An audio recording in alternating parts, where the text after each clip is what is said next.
Hello and welcome back to my channel. I've thought a lot about whether or not to make this video, but in the end I decided to go ahead anyway. Because this situation is a symptom of a much larger problem. I'll talk more about that later, but first let me explain what happened. About 2 weeks ago, I was contacted by a large Viking-themed company. I won't name any names here, but many of you will probably guess who it is.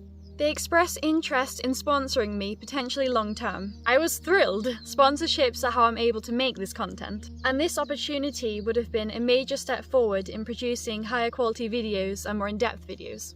Right now, I film everything on an old Samsung phone and edit with a free editing app. Skip forward to a few days ago, I travelled 3 hours each way to meet with them at their office. Everyone I met there was kind, generous and grounded, and the dog was adorable. If any of you are watching this, I hope you all realise I have no issue with any of you personally. We spoke for over an hour about creative ideas and past sponsorships they've done with other creators, musicians, TV productions and so on. We agreed on a deal, 10,000 crowns a month, which is about $1,000, a podcast collaboration and potential future work together.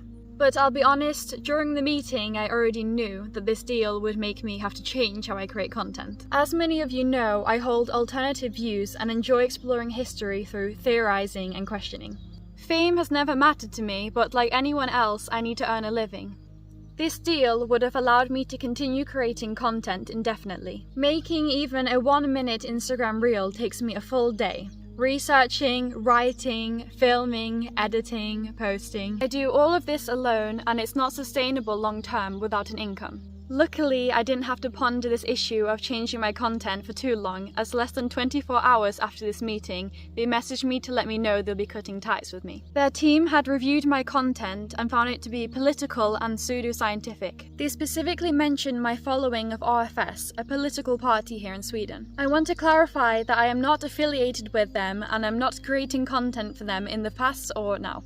I follow many accounts to stay informed, and I'm sure most influencers that they sponsor follow some political party or politician. They also took issue with my videos exploring alternative theories of the past, saying they don't condone pseudoscience. I responded by saying that all ancient history is, by nature, theoretical. When we're dealing with ruins and fragments, we can't know anything with complete certainty. Censoring alternative ideas assumes that people lack the intelligence to think for themselves and need to be told what to believe like children. I'm not dismissing current academic theories. I'm doing what I believe we should all do: question everything. And debate. Where would we be without debate and exchange of ideas? To be honest, I found the tone of their messages to be unprofessional and condescending. Now I understand why they made their decision. From a business standpoint, I get it. And in the end, it's probably for the best. This way, I don't have to censor myself or compromise the message I want to share with you. This video is in no way meant to attack this company, but is instead a critique of the modern sponsorship climate. There is a chain of censorship happening. You may believe that your favorite content creators and YouTubers are free. Reality is, most are buried under layers of brand approval. To create content as a job, you need sponsors. Sponsors need investors, and those investors are often owned or influenced by BlackRock or something similar. BlackRock is one of the most powerful investment firms in the world.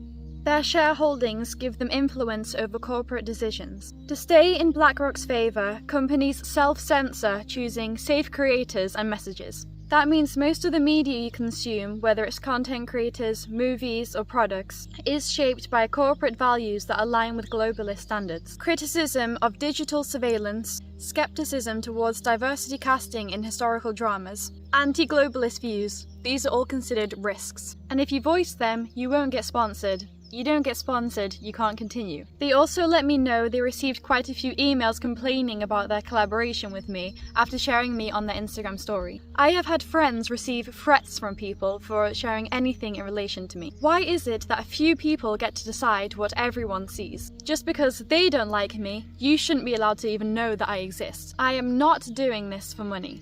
I need some money to keep going, of course, but I now see I'll have to find that another way. In times like these, we need individuals and companies that value freedom of thought more than profit. I would genuinely rather live in a shack with my honor intact than in a mansion built on lies.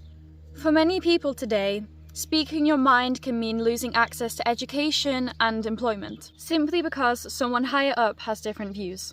If you have the means, you'll find ways to support me in the description. And to any companies out there that support open debate and freedom of thought, I would love to work with you. Thank you so much for watching.